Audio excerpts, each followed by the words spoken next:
The fire that consumed the Harrow Plantation on the night of August 14, 1859, burned so hot that witnesses claimed they could see the glow from 12 miles away. By dawn, nothing remained but ash and the skeletal frames of 3 buildings. 17 people died that night, 16 enslaved workers and 1 white overseer. The official report, filed by the county sheriff 3 days later, attributed the blaze to an overturned lantern in the tobacco barn. But the enslaved survivors told a different story, one they whispered only among themselves, one that involved a young deaf man named Thomas, a cruel overseer named Virgil Crenshaw, and a series of events so calculated, so methodical, that even today, historians who study the incident can't agree on what truly happened. What they do agree on is this: someone planned that fire, someone wanted those people dead, and someone walked away without a single burn mark on their body. Before we continue with the story of Thomas and the night that changed everything, I want to ask you something. If you're listening from the South or anywhere in America where these old plantations still stand, leave a comment telling me what state you're from. These stories are part of our history, uncomfortable as they are, and I want to know where you're hearing this from. And if you haven't already, subscribe to Circle of Fear 1, because the story you're about to hear will make you question everything you thought you knew about justice, revenge, and survival. Now, let's go back to Virginia in 1859, to a place where cruelty was law and silence became the deadliest weapon of all.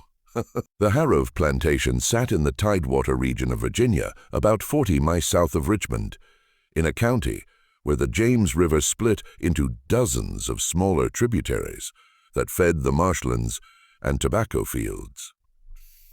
It was old Virginia country, settled in the early 1700s by English families who had come seeking fortune in the New World. By 1859, the land had been worked for over a century, the soil depleted in some places, still rich in others. A patchwork of productivity that determined which families prospered and which slowly declined into Gentile poverty. The Harrow family fell somewhere in the middle of that spectrum. They weren't wealthy like the Randolphs or the Carters, who owned thousands of acres and hundreds of enslaved people, but they weren't poor either. Edmund Hargrove's grandfather had purchased the land in 1732 with money earned from a shipping business in Norfolk, He had built the main house himself, or rather had supervised the enslaved workers who built it. A modest 2-story structure of brick, and wood painted white with a wide porch that faced east to catch the morning sun and the evening breeze from the river. The plantation itself was about 300 acres, with roughly half of that under cultivation at any given time. The rest was left or used for timber, or simply allowed to return to the pine forests and marshlands that had covered the region before the Europeans arrived. The main crop was tobacco, though they also grew corn, wheat, and vegetables in smaller plots near the slave quarters. There was an orchard of apple and peach trees behind the main house, and a small vineyard that Edmund's father had planted in a fit of optimism that had never quite paid off. The grapes grew, but they were sour and thin-skinned, better suited for vinegar than wine. In 1859, the plantation was worked by 23 enslaved people, ranging in age from 6 to 62. They lived in 6 cabins, arranged in 2 rows behind the tobacco barns, each cabin housing 3 to 5 people depending on family size. The cabins were built of rough, honeyed logs, chinked with mud and moss, with dirt floors that turned to mud when it rained, and wooden shutters instead of glass windows. Each cabin had a single fireplace for cooking and heat, and a loft where the children slept on straw mattresses. The enslaved community at Harrow Plantation was relatively stable compared to some others in the region. Edmund Hargreave was not in the habit of selling people away from their families, unless he was in dire financial straits, which he had been only once in 1851, when a bad tobacco crop and some poor investments had forced him to sell 3 young men to a trader heading to the deep south. Bukye Wang. The memory of that sale still haunted the quarters. The sound of the mother's wailing, the sight of the men being chained together and led away down the road toward Richmond. It had been a reminder, if anyone needed one, that their lives were not their own, that they could be torn apart at any moment by forces beyond their control. But for the most part, life at Harrowing Plantation followed a predictable rhythm. The work was hard. Tobacco was a demanding crop, requiring constant attention from planting in April through harvest in September. But it was no harder than on neighboring plantations here. The food rations were adequate, if monotonous: cornmeal, salt pork, molasses, and whatever vegetables people could grow in their own small garden plots. The clothing allowance came twice a year, in spring and fall. 2 shirts, 2 pairs of pants, 1 jacket, 1 pair of shoes for the men, 2 dresses, 1 shawl, 1 pair of shoes for the women. Children got hand-me-downs until they were old enough to work in the fields.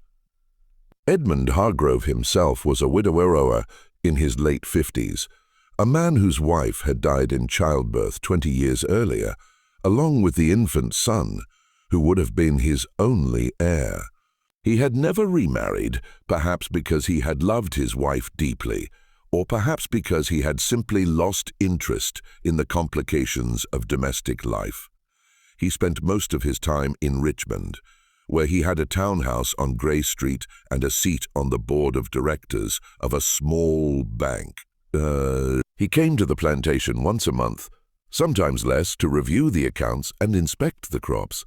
He was not a cruel man by the standards of his time and place, but neither was he particularly kind. He saw slavery as an economic system, a necessary evil perhaps, but necessary nonetheless. He treated the enslaved people on his plantation the way he treated his horses and his farm equipment, as valuable property that needed to be maintained in working order. The day-to-day management of the plantation fell to the overseer. And for 2 years before Virgil Crenshaw arrived, that overseer had been a man named William Porter, a local farmer's son who was competent but unambitious.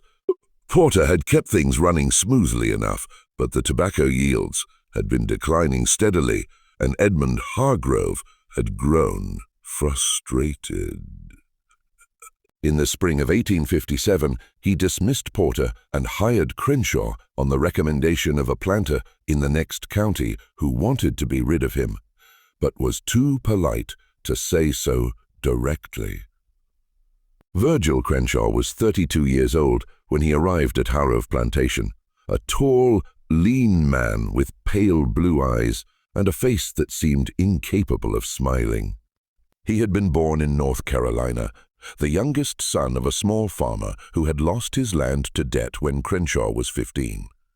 He had worked his way up from field hand to overseer over the course of 15 years, moving from plantation to plantation across Virginia and the Corollas. Never staying in one place for more than 2 years. There was always a reason for the moves: a dispute with the owner, an incident with the enslaved workers, a sudden need to find employment elsewhere. But the pattern was clear to anyone who looked closely. Crenshaw was a man who left destruction in his wake. He had a reputation among the enslaved communities of the region, a reputation that traveled faster than he did, carried by the networks of communication that existed beneath the surface of plantation life. The whispered conversations at Sunday markets, the messages passed along by traveling preachers and hired-out workers, the songs that encoded warnings and information in their lyrics. The reputation said that Crenshaw was a man who enjoyed his work too much, who took pleasure in the exercise of power. who saw the enslaved people under his control not as human beings, but as animals to be broken and trained. When he arrived at Harrow Plantation in April 1857, he spent the first week simply observing. He walked the fields, inspected the barns and outbuildings, reviewed the plantation records, and most importantly, he watched the people. He noted who worked hard and who slacked off, who had influence in the quarters and who was isolated, who had family ties that could be exploited, and who had none. He was methodical in his observations, taking mental notes that he would later use to construct a system of control based on fear, manipulation, and strategic violence. His first official act as overseer was to call a meeting of all the enslaved workers on a Sunday afternoon. They gathered in the yard between the tobacco barns, men and women and children standing in the spring sunshine, while Crenshaw stood on the porch of his cottage and addressed them. His voice was calm, almost conversational, but there was an edge to it that made people's skin crawl. "My name is Virgil Crenshaw," he said, "and I am the new overseer of this plantation. I want to make a few things clear from the start. I don't care what the rules were before I got here. Those rules are gone. From now on, you follow my rules, and my rules are simple. You work hard, you work fast, and you don't give me any trouble. If you do those 3 things, we'll get along fine. If you don't, you'll regret it. I don't make idle threats, and I don't give second chances. Do we understand each other?" No one answered. They just stood there, silent and weary, knowing that any response could be interpreted as insolence. Crenshaw smiled, a thin, humorless expression that didn't reach his eyes. "Good. Now get back to your cabins. Tomorrow, we start fresh." That night, in the privacy of their cabins, the enslaved people of Harrow Plantation talked in low voices about the new overseer. They had all seen men like him before, men who wore their cruelty like a badge of honor. They knew what was coming. The increased work quotas, the arbitrary punishments, the atmosphere of constant surveillance and fear. What they didn't know yet was just how far Crenshaw would go or how long they would have to endure him. Within 6 months, Crenshaw had transformed the plantation. He reorganized the work schedules, dividing the enslaved workers into gangs based on age and strength and assigning each gang specific tasks with specific quotas that had to be met each day. He implemented a system of punishments for anyone who failed to meet their quota. Reduced food rations, extra work assignments, confinement in the plantation jail, a small windowless shed behind the overseer's cottage. For more serious infractions, talking back, attempting to run away, striking another enslaved person, the punishments were more severe. Though Crenshaw was careful never to damage anyone so badly that they couldn't work, he understood that his value to Edmund Hargrove lay in his ability to extract maximum labor while minimizing financial loss. But Crenshaw's real genius, if it could be called that, lay not in physical violence, but in psychological manipulation. He had a talent for identifying each person's vulnerabilities and exploiting them with surgical precision. He knew who had children they would do anything to protect, who had a sweetheart they couldn't bear to see hurt, who had pride that could be broken, who had hope that could be crushed.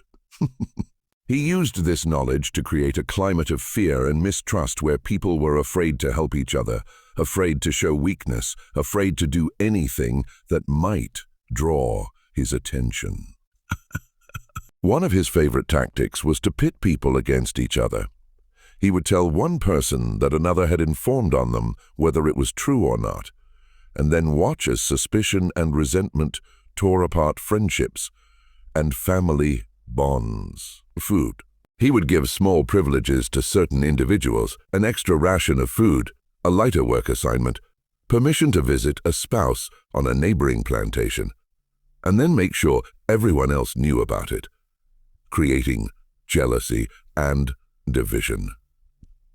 He would punish entire groups for the actions of one person, forcing people to police each other out of fear of collective punishment. The tobacco yields increased dramatically under coerced management. In his first full year, 1858, the plantation produced 30% more tobacco than it had the year before. Edmund Hargrove was pleased. He gave Crenor a bonus and told him to keep up the good work. He didn't ask about the methods Crenor used to achieve those results. He didn't want to know. But there was one person on the plantation that Crenor couldn't quite figure out. One person who seemed immune to his usual tactics.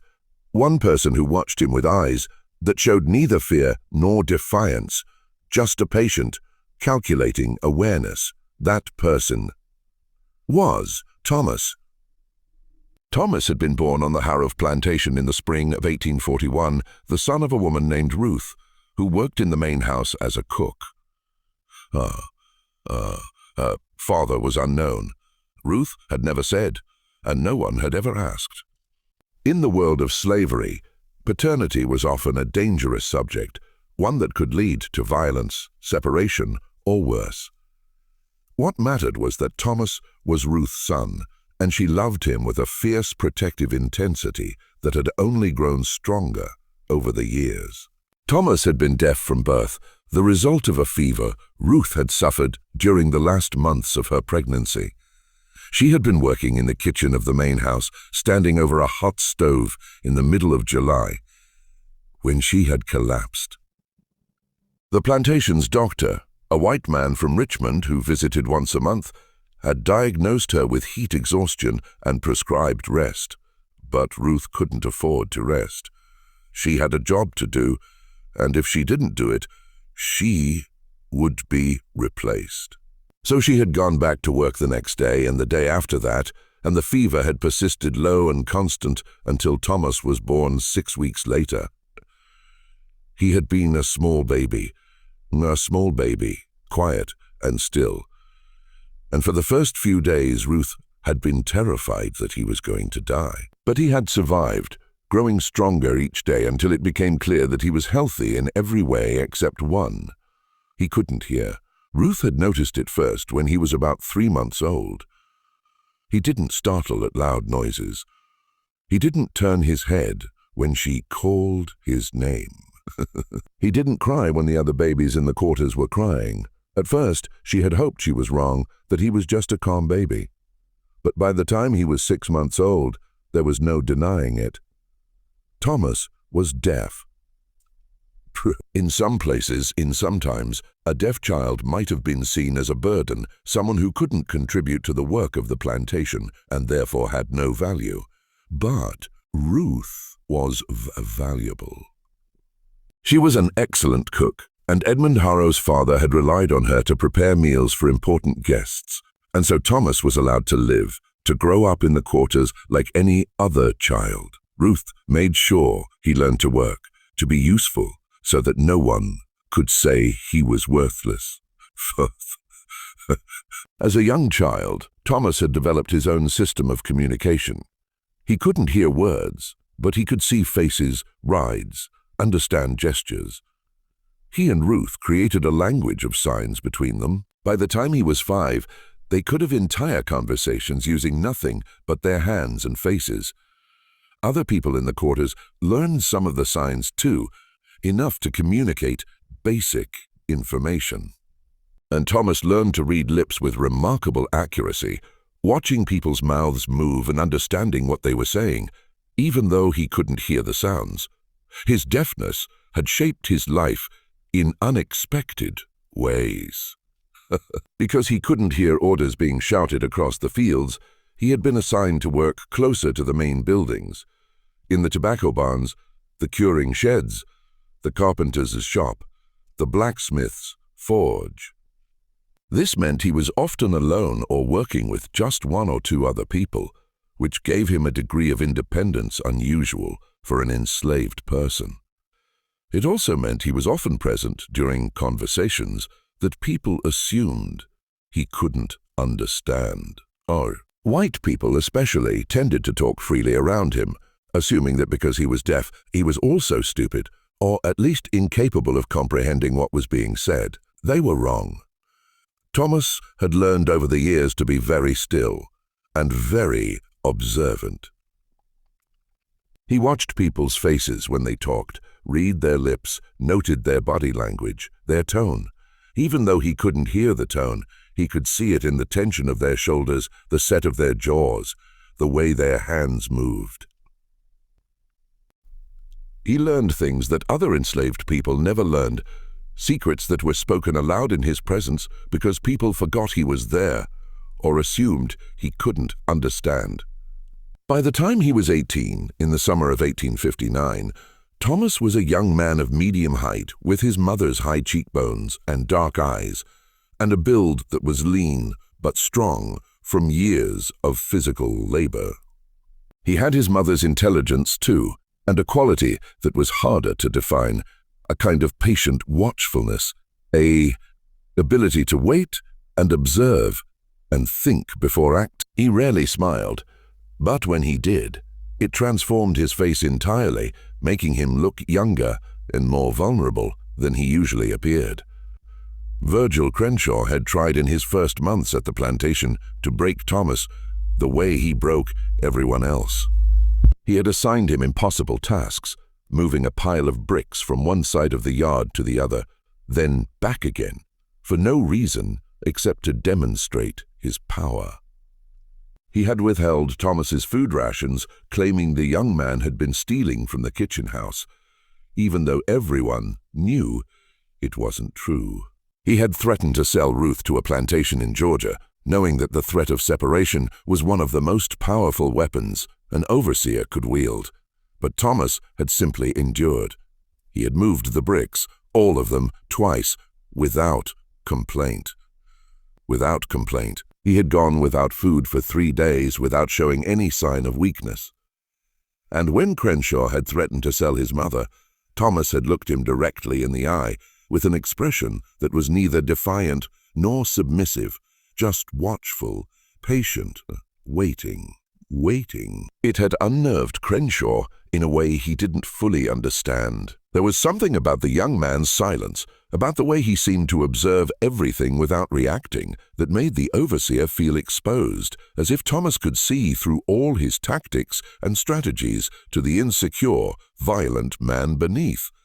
Crenshaw had dealt with defiance before. He knew how to crush it, but Thomas wasn't defiant. He was something else entirely. He was calculating, and that made him dangerous. The incident that changed everything happened on a Tuesday afternoon in late July during the hottest part of the summer. The temperature had been above 90 degrees for a week straight, and the air was thick with humidity that made it hard to breathe, hard to think, hard to do anything except endure. The tobacco plants in the fields were wilting despite regular watering, and the enslaved workers moved slowly through their tasks, conserving energy, trying not to collapse from heat exhaustion. Thomas was working in the tobacco barn that afternoon, hanging leaves to cure. It was hot work. The barn was like an oven, the air inside even hotter than outside, thick with the sweet cloying smell of tobacco. But Thomas preferred it to working in the fields. In the barn he could work at his own pace, and he was usually alone, which meant he didn't have to worry about Crenshaw watching him, criticizing him, finding fault with everything he did. He was standing on a ladder near the back of the barn, reaching up to hang a bundle of tobacco leaves on one of the high racks when he saw movement near the door. He glanced down and saw Crenshaw enter the barn, followed by a woman named Sarah.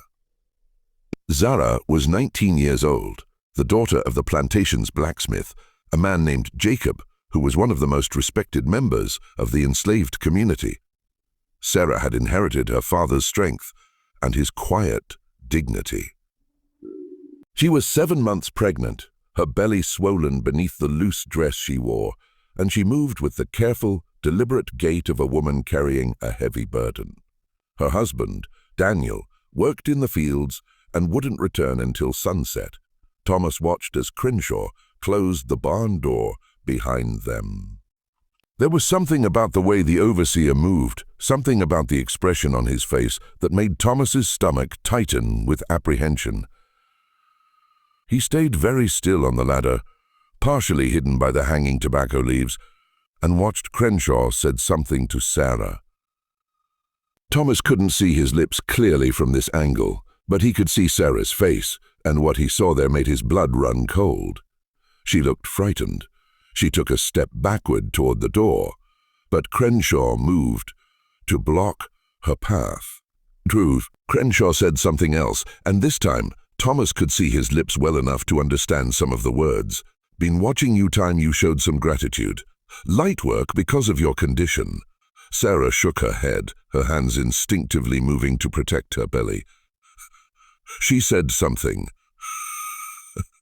Thomas couldn't see her lips because her back was partially turned, but whatever it was, it made Core angry. Jaw, he grabbed her arm, his fingers digging into her flesh hard enough that Thomas could see her WSE. Thomas didn't think, he simply acted. He climbed down from the ladder as quietly as he could, his feet finding the rungs by memory, his eyes never leaving Crenshaw and Sarah. When he reached the ground, he walked across the barn floor, his footsteps silent on the packed dirt, and Crenshaw on the shoulder.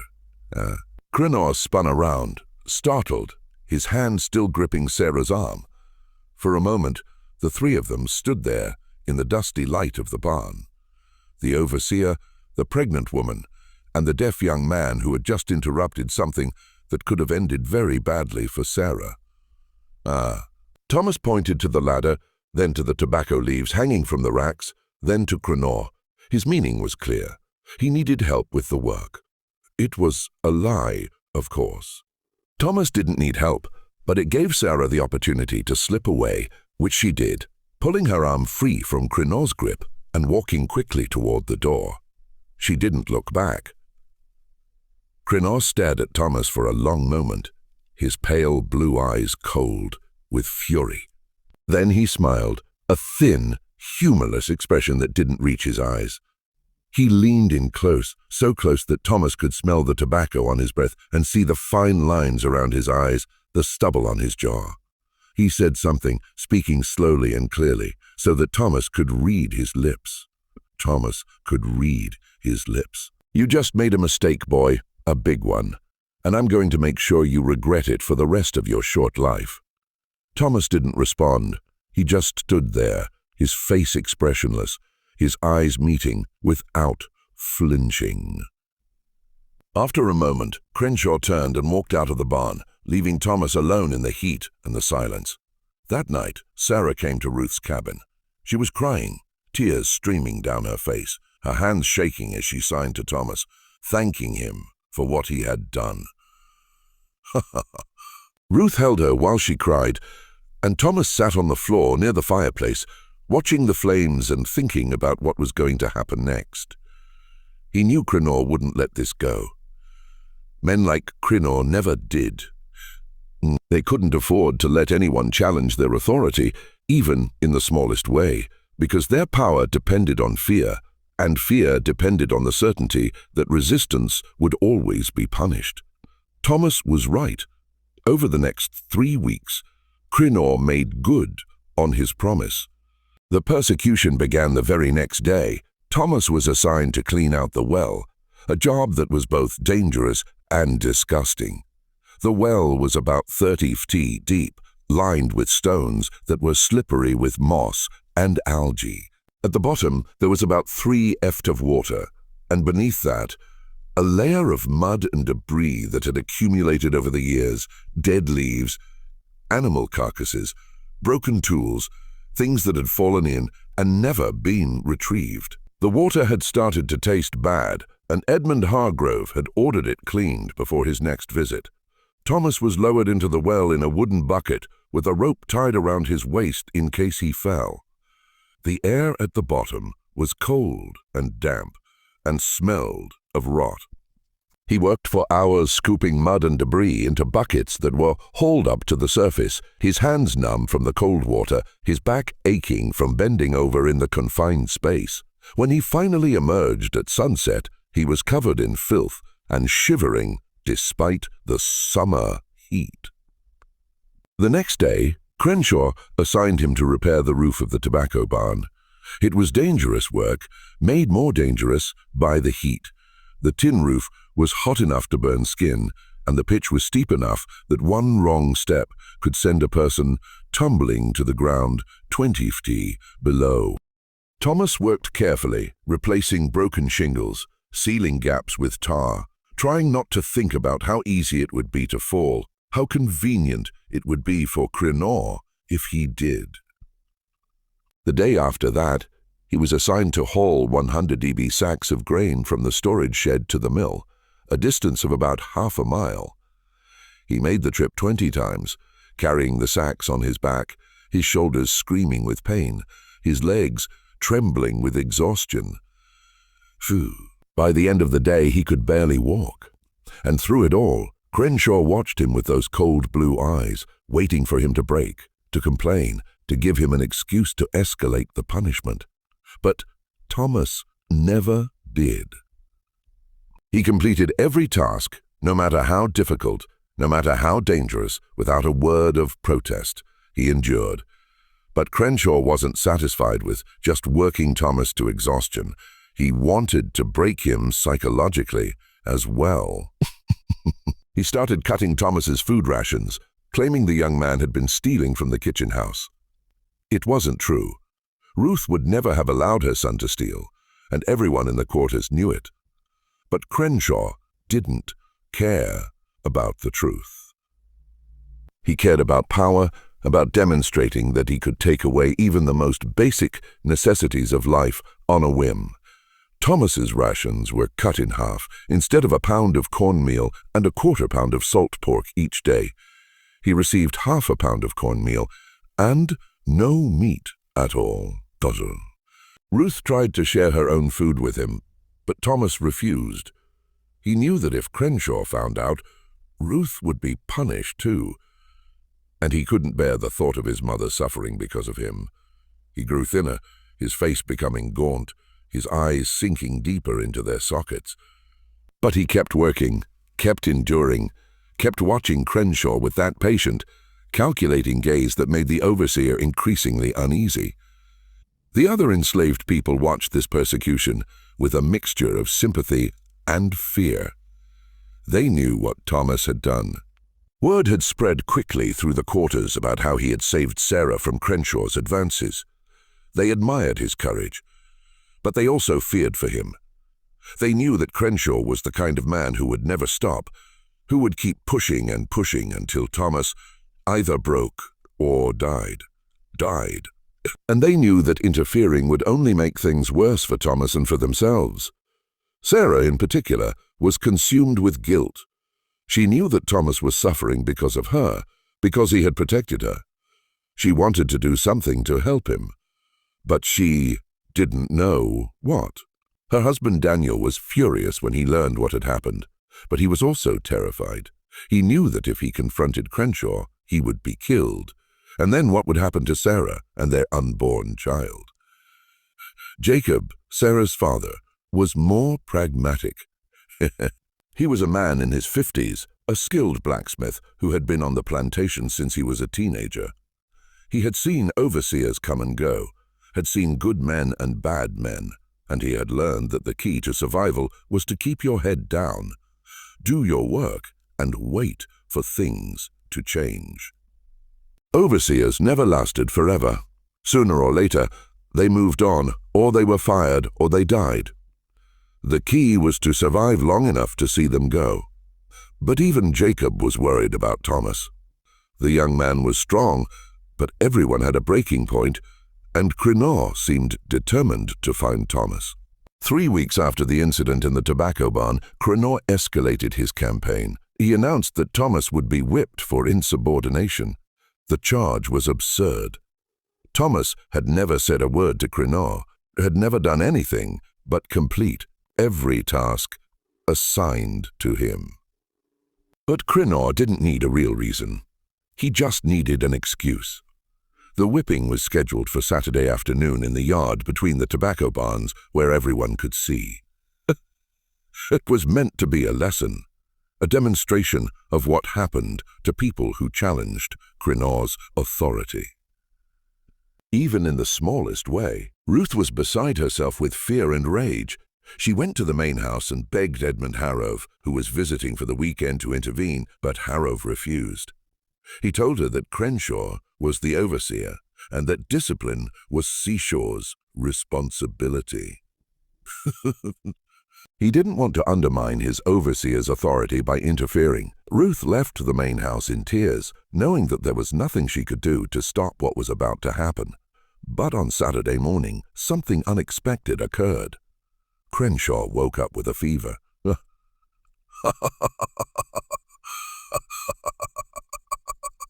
One moment he was fine, the next he was burning up, shivering despite the summer heat, his head pounding, his stomach churning. He spent the day in bed, too sick to get up, too sick to carry out the whipping he had planned. By Sunday, the fever had broken, and Crenshaw was feeling better. But he was also confused. He couldn't understand where the fever had come from, or why it had disappeared so quickly. He suspected that someone had poisoned him, but he had no proof, and he didn't know who would have had the opportunity. And what he didn't know was that Ruth had slipped a small amount of ipak root into his coffee on Friday night. It was a plant that grew wild in the woods near the plantation, and Ruth knew how to prepare it. Her own mother had taught her years ago how to use plants for medicine and other purposes. The ipak had made Crenshaw violently ill, but it hadn't killed him. Ruth had been careful about the dosage. She didn't want to kill him. That would have brought too much attention, too many questions. She just wanted to buy Thomas a little more time. But time was running out. Crenshaw was more determined than ever to break Thomas, and he was starting to suspect that someone in the quarters was working against him. He increased his surveillance, watching people more closely, looking for signs of conspiracy, of resistance. The atmosphere on the plantation became even more oppressive, more suffocating. People were afraid to talk to each other, afraid to meet each other's eyes, afraid of being accused of something they hadn't done. And Thomas, in the midst of all this, was changing. The other enslaved people could see it, in the way he moved, in the way he looked at Crinor when the overseer's back was turned. There was a coldness in Thomas's eyes now, a calculation that hadn't been there before. He was no longer just enduring. He was planning. Ruth was the first to notice the change in her son. She had always been able to read Thomas better than anyone else. She had raised him, taught him, protected him for 18 years. She knew his moods, his thoughts, his fears, and she knew with a mother's instinct that something had shifted inside him. It was a Sunday evening in mid-August, about 3 weeks after the incident in the tobacco barn. The sun was setting, painting the sky in shades of orange and red, and the air was finally cooling after another scorching day. Ruth found Thomas sitting outside his cabin, staring across the yard at the overseer's cottage. There was something about the intensity of his gaze, the stillness of his body that made her uneasy. She sat down beside him on the wooden step and took his hand. For a moment, they just sat there in silence, watching the light fade from the sky. Then Ruth turned Thomas's face toward hers and signed to him, using the gestures they had developed together over the years. "What are you thinking about?" she asked, her hands moving slowly. "Deliberately?" Thomas looked at her for a long moment, his dark eyes unreadable. Then he signed back, his movements equally slow and deliberate. "Fire," he said. "I'm thinking about fire." Ruth felt a chill run through her despite the warm evening air. She knew her son. She knew he wasn't speaking metaphorically. She knew that when Thomas said he was thinking about fire, he meant it literally. "Don't. She signed, her hands shaking slightly. "Whatever you're thinking, don't. They'll kill you." Thomas shook his head. "They'll kill me anyway," he signed. "Crenshaw won't stop until I'm dead or broken." You know that, Ruth wanted to argue, but she couldn't. She had seen too many people broken by men like Crenshaw. She had seen too many people die from overwork, from punishment, from despair. And she knew her son was right. Crenshaw wouldn't stop. Men like him never did. They couldn't afford to because their power depended on fear. And fear depended on the certainty that resistance would always be punished, always be crushed. "What are you going to do?" She signed, though she was afraid of the answer. Thomas looked back at the overseer's cottage. Lamplight was beginning to glow in the windows. Crenoir was inside, probably eating his dinner, probably drinking his whiskey, probably planning new torments for tomorrow. "I don't know yet," Thomas signed. "But I'll think of something." Over the next few days, Thomas did think of something. He thought about it constantly, turning the idea over in his mind, examining it from every angle, looking for flaws, for risks, for ways it could go wrong. The more he thought about it, the more he realized that what he was contemplating was not just dangerous, it was potentially catastrophic. But he also realized that he had no other choice. Crenshaw had to be stopped, and there was no one else who could do it. The law wouldn't protect him, and so'd. Edmund Hargrove wouldn't protect him. The other enslaved people couldn't protect him without putting themselves at risk. He was alone in this, and that meant he had to act alone. The plan that took shape in Thomas's mind was simple in its essence, but complex in its execution. Crenshaw had to die. That much was clear, but it couldn't look like murder. It had to look like an accident, something that would bring no suspicion on Thomas or anyone else, and it had to happen in a way that would make it impossible to prove otherwise. Fire was the answer. Fire was the answer. Fire was common on plantations. Lanterns overturned, sparks from the forge, lightning strikes during summer storms, spontaneous combustion in tobacco barns where the leaves were curing. A fire in the tobacco barn wouldn't be unusual. And if Crenshaw happened to be inside when it started, if he happened to be trapped, if he happened to die, well, that would be a tragedy. But not a crime. The problem was getting Crenshaw into the barn at the right time and making sure the fire spread quickly enough that he couldn't escape. Thomas thought about this for days, watching Crenshaw's routines, noting when he made his rounds, when he was alone, when he was vulnerable. He also thought about the consequences. If his plan worked, Crenshaw would die and Thomas would be free of him. But 17 other people worked and lived on this plantation, and a fire in the tobacco barn could easily spread to the other buildings. Thomas didn't want to hurt innocent people. He didn't want to destroy the homes and livelihoods of the people he had grown up with.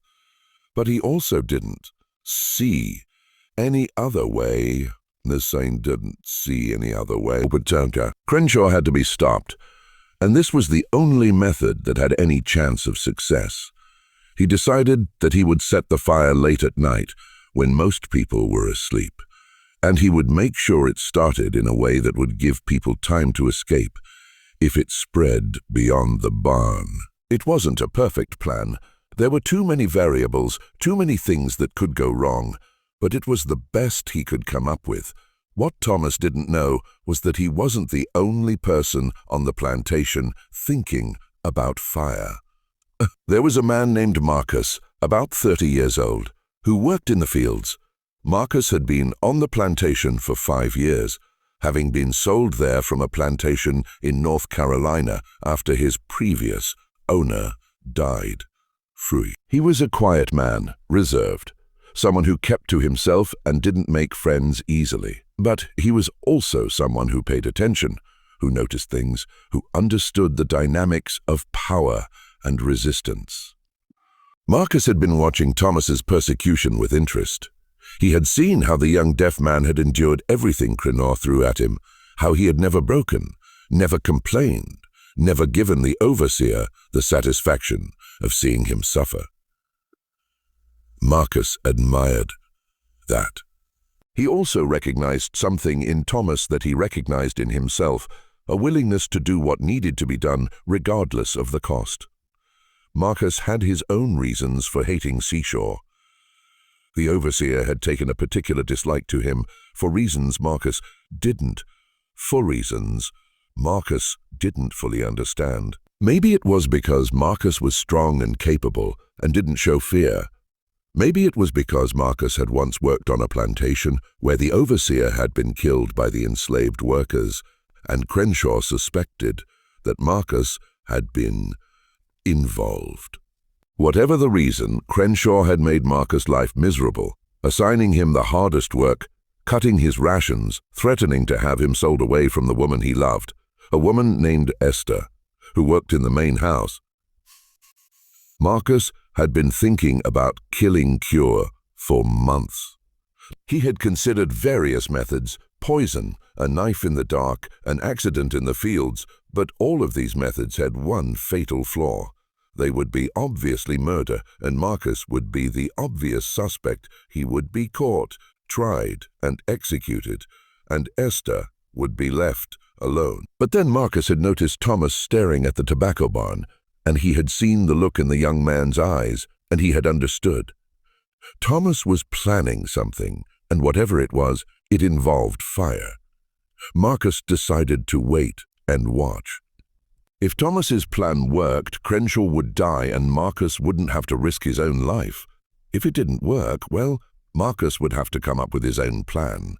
But for now, he would wait. There was also a woman named Hannah, about 25 years old, who worked in the kitchen house with Ruth. Hannah had been born on the plantation, the daughter of a woman who had died when Hannah was 12. She had grown up alongside Thomas, and she had always felt protective of him, the way an older sister might feel protective of a younger brother. She had watched his persecution with growing anger and fear, and she had started to think about what she could do to help him. Hannah didn't know about Thomas's plan. She didn't know about Marcus's interest, but she had her own ideas about how to deal with Crenshaw, and those ideas also involved fire. She had been thinking about it for weeks, ever since she had seen Crenshaw corner Sarah in the tobacco barn.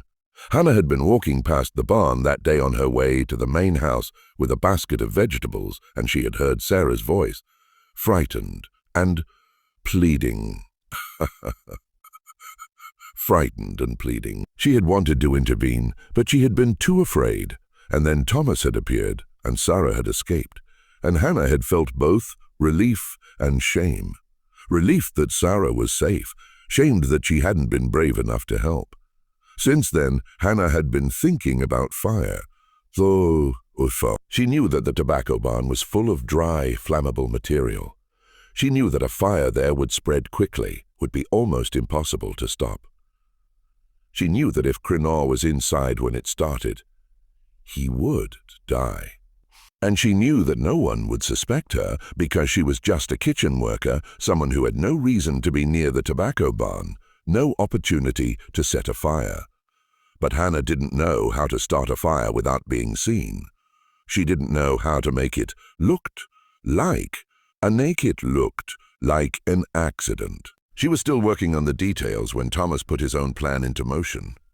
On the evening of August 13th, Thomas saw his opportunity. Crenshaw had been drinking. This wasn't unusual. The overseer often drank in the evenings, sitting on his porch with a bottle of whiskey, watching the enslaved people return from the fields, making notes in a small leather-bound book he always carried. But on this particular evening, he had been drinking more than usual.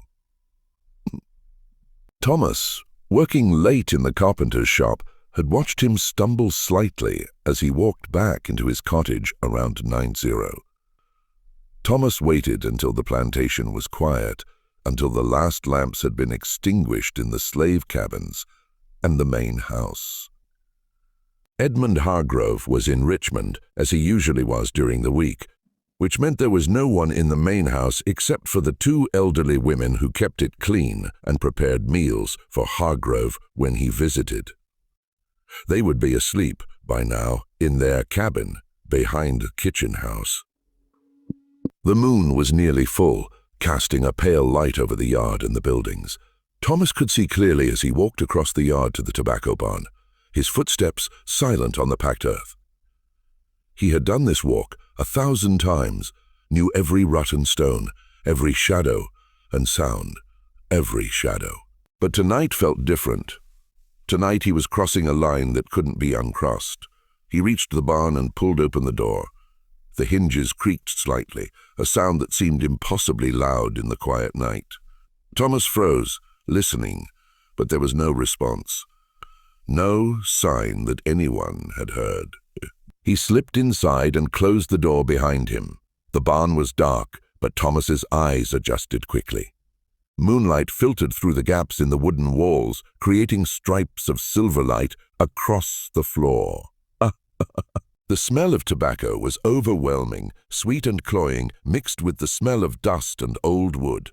Thousands of tobacco leaves hung from racks suspended from the ceiling, drying in the warm air, rustling slightly in the breeze that came through the gaps in the walls. Thomas moved through the barn with the confidence of someone who had spent countless hours here. He knew where every tool was kept, where every pile of supplies was stored, where every potential hazard lay.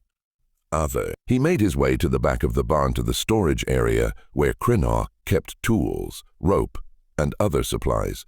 The storage area was cluttered and disorganized, full of things that had been thrown there and forgotten. Old rags soaked in oil, dried straw that had been used for packing, broken pieces of wood, empty barrels, coils of rope. It was a fire hazard, and everyone knew it, but no one had bothered to clean it up. Crinor didn't care about safety. He cared about productivity. Thomas worked quickly and quietly, his hands moving with practiced efficiency.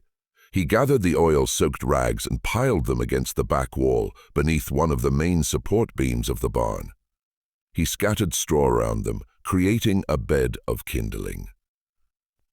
He positioned broken pieces of wood in a way that would create a chimney effect, drawing the flames upward toward the dried tobacco leaves hanging above. He was creating a fire that would start slowly but spread quickly. A fire that would be almost impossible to stop once it got going.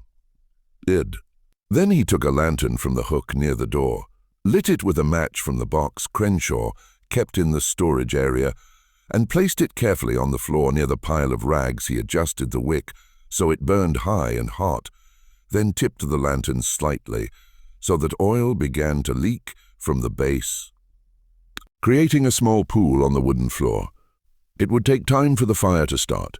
Maybe 20 minutes, maybe 30, depending on how quickly the oil spread and how hot the lantern burned. Long enough for Thomas to be far away when it happened. Long enough for it to look like an accident. A lantern left burning, oil leaking, a careless mistake that anyone could have made. But Thomas wasn't finished. He needed Crenshaw in the barn when the fire started, and for that he needed bait. He left the barn and walked to the overseer's cottage. The windows were dark now. Crenshaw had gone to bed, probably passed out from the whiskey. Thomas picked up a small stone from the ground and threw it at the window, hard enough to make a sharp crack against the glass. He waited. Nothing happened. He threw another stone and another, each one hitting the window with a sound like a gunshot in the quiet night. Finally, a lamp flickered to life inside the cottage. Thomas saw Crinor's silhouette move past the window, tall and lean, swaying slightly. A moment later, the door opened, and Crinor stepped out onto the porch, holding a lantern in one hand and a pistol in the other. He was wearing only his pants and an undershirt, his feet bare, his hair disheveled. "Who's there?" he called out, his voice slurred from the whiskey. "Show yourself, or I'll shoot." Thomas stepped into the light of Crenor's lantern, his hands raised to show he was unarmed. He pointed toward the tobacco barn, then made frantic gestures, his face twisted in apparent panic, his mouth moving as if he was trying to speak, but couldn't. Crenshaw squinted at him, trying to understand. "What? What are you trying to say, boy?" Thomas pointed again, more urgently this time, then started walking toward the barn. He looked back at Crenshaw, beckoning him to follow, his gestures becoming more frantic, more desperate. Crenshaw hesitated. He was drunk and suspicious, and he didn't trust Thomas. But he was also responsible for the plantation in Edmund Harrow's absence. And if something was wrong in the tobacco barn, if there was a problem with someone was stealing, if there was a fire, he would be held accountable. He couldn't afford to ignore a warning, even if it came from someone he hated. "This better not be a trick," he muttered, following Thomas across the yard. He kept the pistol pointed at Thomas's back, his finger on the trigger, ready to shoot, if the young man tried anything. They reached the barn, and Thomas pulled open the door. Inside, everything looked normal.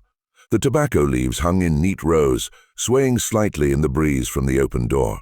There was no sign of fire, no smell of smoke, just the usual smell of tobacco and dust and old wood. Crenor stepped inside, holding his lantern high. "What the hell are you playing at, boy?" "There's nothing."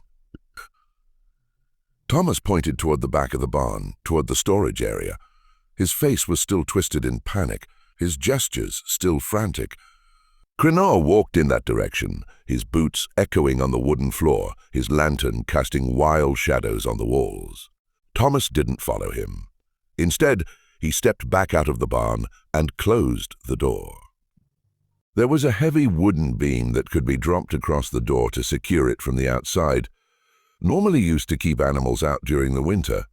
Thomas dropped it into place now, locking Crenor inside.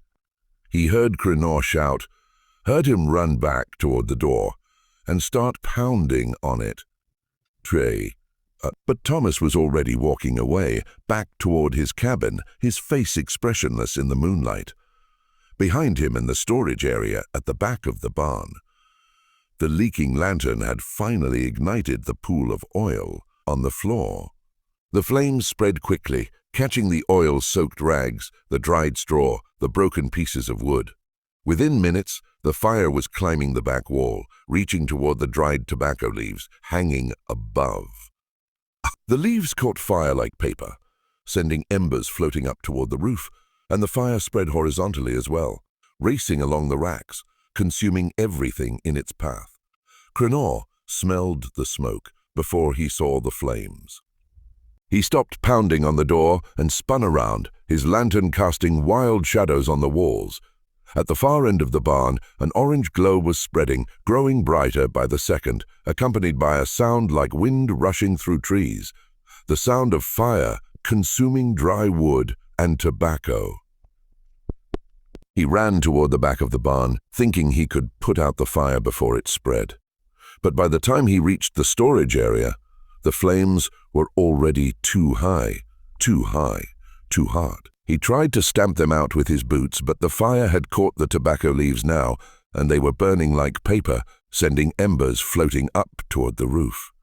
The heat was intense, unbearable, and the smoke was thick and black, making it hard to breathe, hard to see.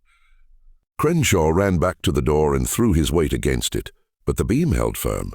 He shouted for help, but his voice was lost in the roar of the flames. The barn was filling with smoke now, thick and choking, and he could feel the heat on his skin. Could see the flames spreading across the ceiling, consuming the support beams. He looked around desperately for another way out. There were windows high up on the walls, but they were too small to climb through, and they were too high to reach without a ladder. The back wall had a loading door, but it was secured from the outside with a chain and padlock. He was trapped. The fire was spreading faster now, racing along the walls, consuming the dried tobacco, the wooden racks, the support beams. The heat was intense, unbearable, and his zeal was intense. Crenshaw's lungs burned with every breath. His eyes were streaming with tears from the smoke. He could feel his skin blistering from the heat. He made one more attempt to break down the door, slamming his shoulder against it with all his strength. The wood cracked, but didn't give way. And didn't give way. He tried again and again until his shoulder was numb with pain and he could barely lift his arm. And then through the smoke and the flames, he saw something that made his blood run cold. Near the back of the barn, standing in the shadows, just beyond the reach of the fire, was a figure.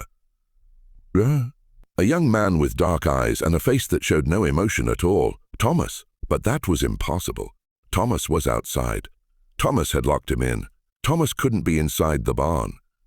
Crennaw blinked, trying to clear the smoke from his eyes. When he looked again, the figure was gone. Had it ever been there at all? Or was it just the smoke, the fear, the whiskey playing tricks on his mind? He would never know. The roof of the barn collapsed a moment later, sending a shower of sparks and burning debris down on top of him. He had time for one last scream before the flames consumed him entirely. Thomas was sitting on the steps of his cabin when the barn collapsed. He felt the vibration through the ground, saw the column of sparks shoot up into the night sky like a fountain of fire. Around him, people were emerging from their cabins, shouting, pointing at the fire, their faces illuminated by the orange glow. Within minutes, everyone on the plantation was awake. They formed a bucket brigade from the well to the barn, passing buckets of water hand to hand. But it was useless. The fire was too big, too hot. All they could do was try to keep it from spreading to the other buildings. Ruth found Thomas in the chaos. She grabbed his arm and pulled him close, her eyes searching his face. She didn't need to ask if he had done this. She could see the answer in his eyes. "Where is Crenshaw?" she signed, her hand shaking.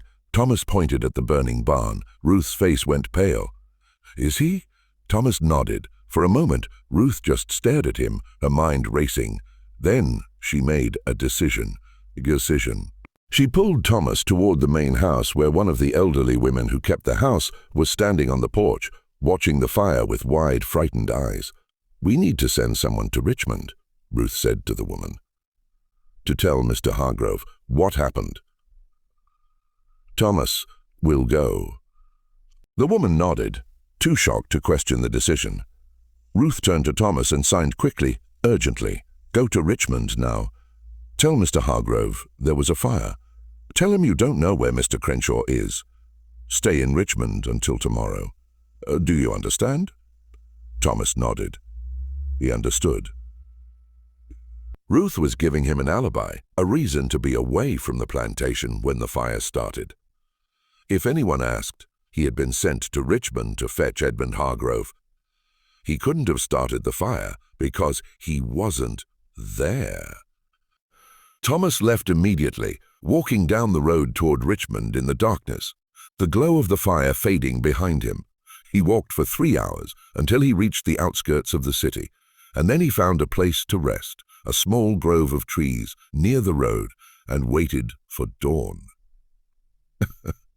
Back at the plantation, the fire burned through the night. By dawn, the tobacco barn was nothing but a smoking ruin, a pile of charred wood and ash. The other buildings had been saved, but the barn was gone. And with it, the entire tobacco crop that had been curing inside. And somewhere in the ashes, buried beneath the collapsed roof and the burned tobacco leaves, was the body of Virgil Crenshaw.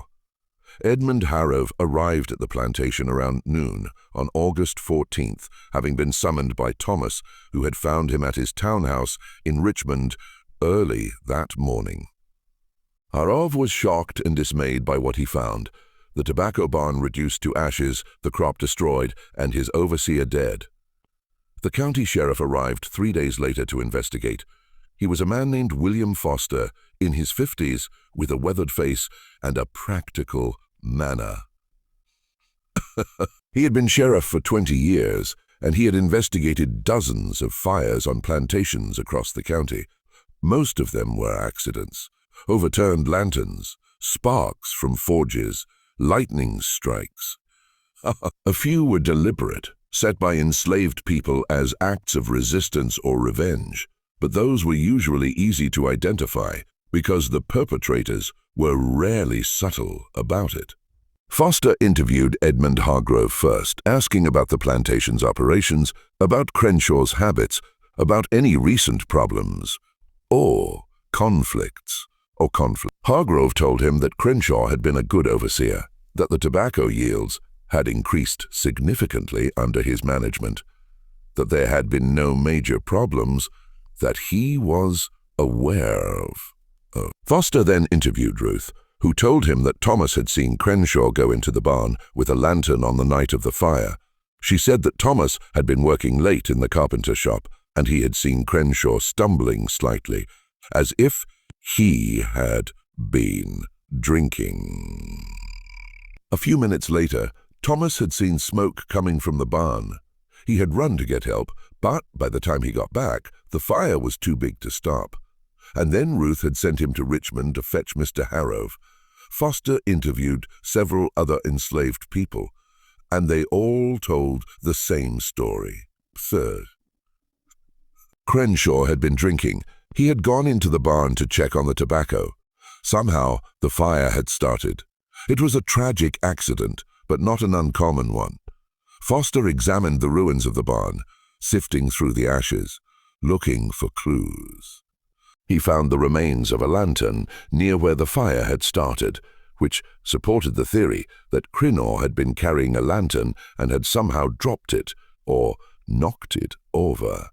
He found Crenshaw's body burned beyond recognition, identifiable only by the pistol he had been carrying and the brass buttons from his coat. Foster wrote his report and closed the case. The fire had been an accident caused by an overturned lantern. Virgil Crenshaw had died in the line of duty trying to protect his employer's property. It was a tragedy, but there was no evidence of foul play. Crenshaw was buried in the Plantation cemetery in an unmarked grave that would be forgotten within a generation. Edmund Hargrove hired a new overseer, a gentler man named Robert Hayes, who didn't use Crenshaw's brutal methods. The tobacco crop was a total loss, but Harrowing had insurance, and he was able to rebuild the barn and plant a new crop the following spring. Life on the plantation returned to something resembling normally. The enslaved people went back to their routines, working in the fields, tending the animals, maintaining the buildings. But something had changed. There was a sense of possibility now, a sense that the old order could be challenged, that men like Crenshaw were not invincible. And then, 3 weeks after the fire, something strange happened. Another fire broke out on the plantation, this time in one of the slave cabins. It was a small fire, quickly extinguished, but it was enough to make people nervous. The cabin belonged to a man named Peter, who had been one of Crenshaw's favorites, someone who had informed on other enslaved people in exchange for small privileges. The fire had started in the middle of the night, while Peter was asleep. He had woken up to find his mattress smoldering, and he had managed to put it out before it spread. But the message was clear. Informers were not safe. A week later, another fire, this time in the kitchen house. Again, it was put out before it could spread. But the pattern was unmistakable. Someone was setting fires, and they were targeting specific people, specific places. Edmund Hargrove became convinced that the plantation was cursed. He started spending more time in Richmond, leaving the plantation in the hands of Robert Hayes. But Hayes was nervous, too. He had heard the stories about Crenshaw, about what had happened to him, and he didn't want to end up the same way. He was careful to treat the enslaved people fairly, to avoid the kind of cruelty that had made Crenshaw so hated. The fires continued, small and contained, never causing serious damage, but always appearing in unexpected places. The enslaved people began to whisper among themselves. Some said it was Crinor's ghost, come back to haunt the plantation. Others said it was divine punishment for the cruelties that had been committed there. But a few people, Ruth, Marcus, Hannah, knew the truth, or at least suspected it. Ruth confronted Thomas one evening, pulling him aside after supper. "You have to stop," she signed, her hands shaking with fear and anger. "They're going to figure it out. They're going to know it's you." Thomas looked at her with those watchful, patient eyes. "I'm not setting fires," he signed. "Don't lie to me," Ruth signed back. "I know what you did to Crenshaw. I know what you're doing now. You have to stop before they catch you." Thomas was quiet for a long moment. Then he signed, "I'm not setting fires, but I'm not stopping them either." Ruth didn't understand at first. Then she realized what he was saying. The fires weren't being set by Thomas. They were being set by other people. Marcus, Hannah, maybe others. People who had seen what happened to Crenor, who had realized that fire could be a weapon, a tool of resistance. Thomas hadn't started a rebellion. He had started an idea, and ideas once planted are almost impossible to extinguish. Marcus had set the fire in Peter's cabin, a warning to informers. Hannah had set the fire in the kitchen house, a reminder that even the main house was vulnerable. And there were others. And there were other people who had their own grievances, their own reasons for wanting to strike back at the system that oppressed them. They were careful, setting small fires that could be easily controlled. Fires that sent a message without causing catastrophic damage. But the message was clear. We are not powerless. We can fight back. By the spring of 1860, Edmund Harrow had had enough. He sold the plantation to a buyer from North Carolina and moved permanently to Richmond. The new owner lasted less than a year before he, too, sold the property. Unable to deal with the constant fires, the atmosphere of fear and suspicion, the sense that the land itself was hostile, the plantation changed hands 3 more times before the Civil War broke out in 1861. By the time the war ended in 1865, the main house had burned down. Another mysterious fire, this one large enough to consume the entire structure. The property was abandoned, the land divided up and sold off in pieces. Thomas lived to see emancipation. He was 24 years old when the war ended. Still young, still strong, still watchful. He left Virginia and traveled north, settling eventually in Philadelphia, where he found work as a carpenter. He married a woman named Clara, also deaf, and they had 3 children together. He built a good life for himself, a free life, the kind of life he had never imagined possible when he was a young man on the Harrow plantation. He never spoke about what happened on the night of August 14th, 1859. He never told anyone about how he had locked Virgil Crenshaw in the burning on. He carried that secret with him for the rest of his life, and when he died in 1903 at the age of 62, he took it to his grave. But the story survived. It was passed down through the descendants of the people who had been enslaved at Harrow Plantation, whispered in kitchens and parlors, told and retold until it became something between history and legend.